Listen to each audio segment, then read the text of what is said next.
नमस्कार। आप सभी लोगों का सदन में स्वागत है। आज की क्लास में हम लोग बहुत ही अहम टॉपिक पर बात करने वाले हैं। टॉपिक का नाम है एंटी माइक्रोबियल रेजिस्टेंस। हम सभी जानते हैं कि जब कोई व्यक्ति बीमार पड़ता है और उसमें बैक्टीरियल, वायरल, फंगल या किसी प्रकार के पैथोजन से या रोगाणुओं से संक्रमण होता है या वो संक्रमित होता है, तो उसको एंटीबायोटिक दी जाती है। हम आभार मानेंगे अलेक्जेंडर फ्लेमिंग का, जिन्होंने एंटीबायोटिक का इजाद किया और दुनिया में इन्फेक्शन से होने वाले रोगों से बचाने का एक सफल प्रयास किया। लेकिन जैसे जैसे एंटीबायोटिक का उपयोग समाज में बढ़ता गया, लोगों ने एंटीबायोटिक को गलत तरीके से लेना शुरू कर दिया।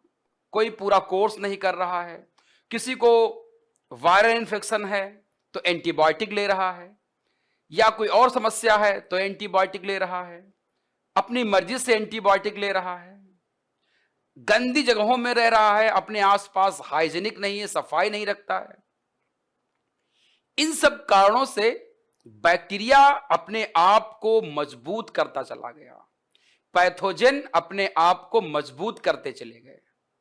और अब वो समय आ गया है कि कोई भी एंटीबायोटिक अगर किसी मरीज को दी जा रही है तो वो एंटीबायोटिक उस पर असर ही नहीं कर रहा है। इसका मतलब ये हो गया कि माइक्रोब्स ने अपने आप को एंटीबायोटिक के अगेंस्ट रजिस्ट कर लिया है। और अगर ऐसा हो गया, पूरी तरीके से हो गया, सभी मनुष्यों में अगर एंटीबायोटिक रेजिस्टेंस हो गया, तो भयंकर बीमारियों से बचाने के लिए और कोई इलाज नहीं रह जाएगा और पूरी दुनिया में तबाही आ जाएगी। इसलिए मेडिकल साइंस का जो एक तबका कहता है कि इस पर जल्दी से जल्दी हमको रोक लगाना चाहिए, इसको काबू में करना चाहिए, बैक्टीरिया को सुपर बग बनने से हमको बचाना चाहिए। सुपर बग उन बैक्टीरिया को कहा जाता है जिन्होंने तमाम एंटीबायोटिक के प्रति अपने आप में प्रतिरोधक क्षमता विकसित कर ली है। तो आज हम इन्हीं सब चीजों पर बात करने वाले हैं। एंटी माइक्रोबियल रेजिस्टेंस पर हम लोग आज यहां पर चर्चा करने वाले हैं। तो एंटी माइक्रोबियल रेजिस्टेंस, इसको हम प्रतिजैविक प्रतिरोध भी कहते हैं, इसको AMR भी कहा जाता है। एक ऐसी स्थिति है जिसमें बैक्टीरिया, वायरस, फंगस और जो परजीवी होते हैं, पैरासाइट होते हैं, जो माइक्रो ऑर्गेनिज्म होते हैं, उन दवाओं के प्रति प्रतिरोधक क्षमता विकसित कर ले रहे हैं जो उन्हें मारने या उनकी वृद्धि को रोकने के लिए दिया जा रहा है। हम दो तरह के एंटीबायोटिक का उपयोग करते हैं। एक होते हैं माइक्रोसाइडल, जो बैक्टीरिया को या माइक्रोब्स को मार देते हैं, और एक होते हैं माइक्रोबियल स्टैटिक, जो उसकी वृद्धि को रोक देते हैं। तो ये दोनों कामों के लिए दी जाने वाली एंटीबायोटिक जो होती है, उसके लिए हम एंटीबायोटिक देते हैं। तो ये क्या कर रहे हैं, ये समस्या स्वास्थ्य के लिए एक खतरा बन रहा है, क्योंकि ये बैक्टीरिया इन दवाओं के, इस एंटीबायोटिक के विरुद्ध अपने अंदर रोग प्रतिरोधक क्षमता, यानी कि बैक्टीरिया से लड़ने, एंटीबायोटिक के प्रति एक रेजिस्टेंस, एक प्रतिरोध डेवलप कर पा रहे हैं। तो यह समस्या जो है वो स्वास्थ्य के लिए बहुत ही खतरनाक होने वाली है। इससे इलाज की जो प्रभावशीलता है वो कम हो जाती है, और संक्रमण यानी कि इन्फेक्शन जो इंसान को हो गया है वो ठीक करना बहुत ही मुश्किल हो रहा है। तो वास्तव में अगर हम देखें यहां पर, तो AMR कैसे होता है, एंटी माइक्रोबियल रेजिस्टेंस होता कैसे है, तो इसके 2-3 कारण बताए गए हैं। एक है अनावश्यक रूप से दवाओं का उपयोग। अगर हल्का सा भी हमको सर्दी, जुकाम, बुखार या कुछ हो जाता है तो हमको एंटीबायोटिक नहीं लेना चाहिए। जब एंटीबायोटिक्स और अन्य दवाओं का अधिक या हम गलत उपयोग करते हैं तो माइक्रोब्स उनके प्रति क्या हो जाते हैं, रेजिस्टेंस हो जाते हैं, प्रतिरोध बन कर लेते हैं।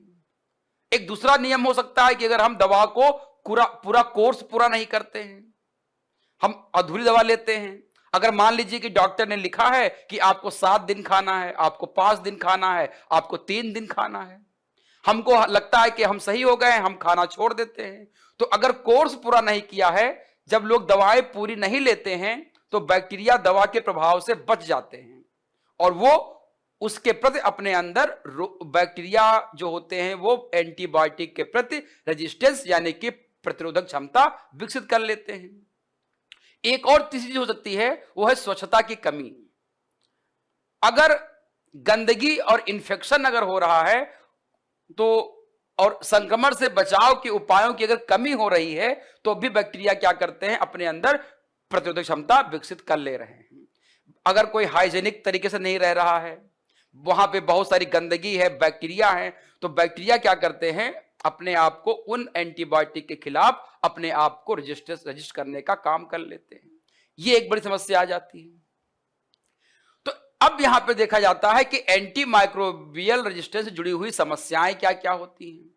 तो इनमें गंभीर संक्रमण जो होते हैं, जो एक क्रोनिक इन्फेक्शन होता है, उनका इलाज मुश्किल हो जा रहा है क्योंकि हम एंटीबायोटिक तो दे रहे हैं लेकिन वो असर ही नहीं कर रही है क्योंकि बैक्टीरिया सुपरबग बन चुका है।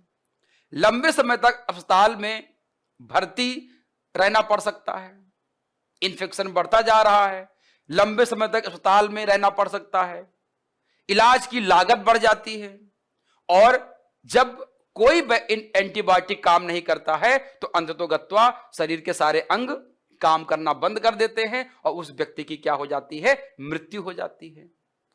ऐसा जो है वो सबसे जो कॉमन डिजीज देखी गई है वो आपका है टीबी। टीबी में जो हम एंटीबायोटिक देते हैं, चाहे वो फर्स्ट लाइन एंटीबायोटिक हो, सेकंड लाइन एंटीबायोटिक हो, इन सब के लिए जो है बैक्टीरिया धीरे धीरे अपने आप को रजिस्ट करते चले आ रहे हैं। यहां पर हम देखते हैं एक होता है मल्टी ड्रग रेजिस्टेंट टीबी और एक होता है extended drug resistant TB, XDR और एमडीआर। इन दोनों में जो बैक्टीरिया होते हैं जिनसे टीबी होता है, माइक्रोबैक्टीरियम ट्यूबरकुलोसिस, ये टीबी की जो एंटीबायोटिक के प्रति अपने अंदर रेजिस्टेंस डेवलप कर ले रहे हैं। अगर हम बात करते हैं मल्टी ड्रग रेजिस्टेंस की, टीबी की, तो ये जो एमडीआर तब होता है जब कोई एंटीबायोटिक जो हम टीबी के लिए दे रहे होते हैं उनमें से कम दो जो मुख्य दवाएं होती हैं, एक आइसोनियाजाइड और रिफॉर्मसिन, इन दोनों के प्रति अगर बैक्टीरिया रजिस्ट हो गया है, यानी कि आइसोनियाजाइड और रिफॉर्माइसिन, अगर रिफॉर्मसिन जो है उसका असर अगर व्यक्ति पे नहीं हो रहा है, बैक्टीरिया इससे नहीं मर रही है, तो इसको कहा जाता है मल्टी ड्रग रेजिस्टेंस। ये एक खतरनाक स्थिति हो सकती है। एक इससे ऊपर और स्थिति बन जाती है, इसको हम लोग एक्सडीआर कहते हैं, एक्सटेंडेड ड्रग रेजिस्टेंट टीबी, व्यापक रूप से दवा प्रभावित टीबी। इसमें क्या होता है, इसमें एक जो कह सकते हैं और छलांग बैक्टीरिया लगा लेता है। तो एक्सडीआर जो होता है एक प्रकार से दुर्लभ और अधिक गंभीर रूप से हो जाता है। यह कब होता है, जब बैक्टीरिया आइसोनियाजाइड और रिफॉर्मसिन के खिलाफ तो रेजिस्टेंस पैदा ही कर लेता है, साथ ही साथ जो सेकेंड क्लास के यानी कि जो सेकेंड लाइन के जो एंटीबायोटिक बनाए गए हैं, जैसे आपका कैनामाइसिन हो गया, जैसे आपका कैप्रियोमाइसिन हो गया, या आपका यहां पर एमिकैसिन हो गया, इनमें से किसी एक के प्रति, चाहे वो कैनामाइसिन हो, चाहे आपका ये एमिकैसिन हो या कैप्रोमाइसिन हो, इन तीनों में से किसी एक के प्रति और बैक्टीरिया, यानी इसमें होता क्या है कि नॉर्मली हम क्या करते हैं, अगर कोई टीबी होती है तो उसको हम पहले क्या देते हैं, रिफॉर्मसिन वगैरह देते हैं, आइसोनियाजाइड देते हैं, उससे बैक्टीरिया मर जाते हैं। लेकिन अगर इससे बैक्टीरिया नहीं मर रहे हैं तो उसको हम लोग एमडीआर कह देते हैं। और जब आइसोनियाजाइड और रिफॉर्मसिन काम नहीं करती है तो सेकेंड लाइन के एंटीबायोटिक जैसे कैनामाइसिन वगैरह दिए जाते हैं, इससे बैक्टीरिया मर जाते हैं। यानी कि एमडीआर को सही करने का तरीका क्या है, सेकेंड लाइन के बैक्टीरिया कैनामाइसिन। लेकिन अगर कैनामाइसिन का भी असर खत्म हो जाता है, यानी कि बैक्टीरिया जब कैनामाइसिन के अगेंस्ट भी रजिस्टर कर लेते हैं अपने आप को, तब इसको XDR कहा जाता है, व्यापक रूप से दवा प्रतिरोधी टीबी यानी कि एक्सटेंडेड ड्रग रेजिस्टेंस टीबी के रूप में जाना जाता है। यह एक बहुत खतरनाक स्थिति हो सकती है या हो जाती है जिसमें इंसान को बचाना बहुत मुश्किल है। इसीलिए सरकार और जो संस्थाएं हैं, वो WHO है, वो बार बार कहती है कि हमेशा जब भी आप एंटीबायोटिक लें तो हमेशा डॉक्टर की सलाह से लें, पूरी दवा का कोर्स पूरा करें, लक्षण चाहे दिख रहे हों या न दिख रहे हों। अगर आपके सिम्टम में सुधार आ रहा है, आपको लगता है कि अब सही हो जाएगा, तो आप एंटीबायोटिक की डोज को बंद मत करें। उसको जितना डॉक्टर ने बताया है उतनी खाने के बाद ही बंद करें। अपने आसपास स्वच्छता यानी कि हाइजीनिक का ध्यान रखें। संक्रमण होने से बचें, डिटॉल से नहाएं, अपना बाथरूम हो गया, अपनी चद्दर हो गई, अपने कपड़े हो गए, अपना फर्श हो गया, जिस माहौल में या जिस इन्वायरमेंट में आप रहते हैं उसको आप स्वच्छ और खुशबूनुमा रखने का प्रयास करें। और साथ में क्या करें, जितने संभव टीके हो सकते हैं उनको लगा करके पहले से रखें, जिससे कि ये इन्फेक्शन होने ही ना पाए। इन सब चीजों को करके आप इस MDR और XDR यानी कि एंटी माइक्रोबियल रेजिस्टेंस से आप अपने आप को, अपने समाज को, अपने परिवार को आप बचा सकते हैं। तो हम अंत में यह कह सकते हैं कि एंटी माइक्रोबियल रेजिस्टेंस या AMR का समाधान व्यक्तिगत स्तर पर, हेल्थ सर्विसेज के स्तर पर और गवर्नमेंट के स्तर पर एक सामूहिक प्रयास करने से ही इस पर हम विजय प्राप्त कर सकते हैं, इस पर हम रोक लगा सकते हैं और इस सुपर बग से हम बच सकते हैं। आज के लिए इतना ही। हम लोग मिलेंगे नए सेशन में नए टॉपिक के साथ। तब तक के लिए thanks to all of you. Good day.